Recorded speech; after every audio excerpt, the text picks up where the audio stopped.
நடிகர் தனுஷ் இயக்கிய மூன்றாவது திரைப்படமான நிலவுக்கு என் மேல் என்னடி கோபம் நீக் இன்று 21 பிப்ரவரி 2025 அன்று வெளியிடப்பட்டுள்ளது. இது இன்றைய இளைஞர்களின் காதல் மற்றும் நட்பு வாழ்க்கையை நுட்பமாக வெளிப்படுத்தும் ஒரு காதல் நகைச்சுவை திரைப்படமாகும். பவிஷ், அனிகா சுரேந்திரன் மற்றும் பிரியா பிரகாஷ் வாரியர் உள்ளிட்ட இளம் நடிகர்கள் முக்கிய கதாபாத்திரங்களில் நடித்துள்ளனர். படத்தின் இசையை ஜி.வி. பிரகாஷ் குமார் அமைத்துள்ளார் மற்றும் தனுஷ் சிறிய தோற்றத்தில் காமியோ நடித்துள்ளார். படத்தின் கதை, திரைக்கதை மற்றும் இயக்கம் ஆகியவற்றை தனுஷ் கவனித்துள்ளார்.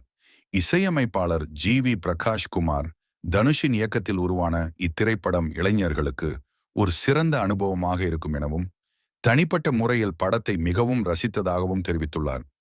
படத்தின் முதல் பாதி நாயகன் பவிஷ் மற்றும் நாயகி அனிகா ஆகியோரின் காதல் மற்றும் பிரிவு பற்றிய கதையை வெளிப்படுத்துகிறது. இரண்டாம் பாதி அவர்கள் வாழ்க்கையில் ஏற்பட்ட மாற்றங்கள் மற்றும் புதிய உறவுகளை எப்படி சமாளிக்கின்றனர் என்பதை கூறுகிறது. படத்தின் திரைக்கதை மற்றும் இயக்கம் இன்றைய தலைமுறையின் உணர்வுகளை நுட்பமாக வெளிப்படுத்துகிறது.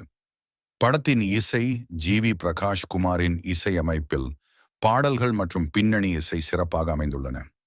ஒளிப்பதிவு மற்றும் படத்தொகுப்பு ஆகியவை கதையின் மையத்தை கச்சிதமாக வெளிப்படுத்துகின்றன. மொத்தத்தில் நிலவுக்கு என் மேல் என்னடி கோபம் திரைப்படம் இன்றைய இளைஞர்களின் காதல் மற்றும் நட்பு வாழ்க்கையை நுட்பமாக வெளிப்படுத்தும் ஒரு சிறந்த காதல் நகைச்சுவை திரைப்படமாகும். படத்தின் கதை, இயக்கம் மற்றும் இசை ஆகியவை பாராட்டுக்குரியவை.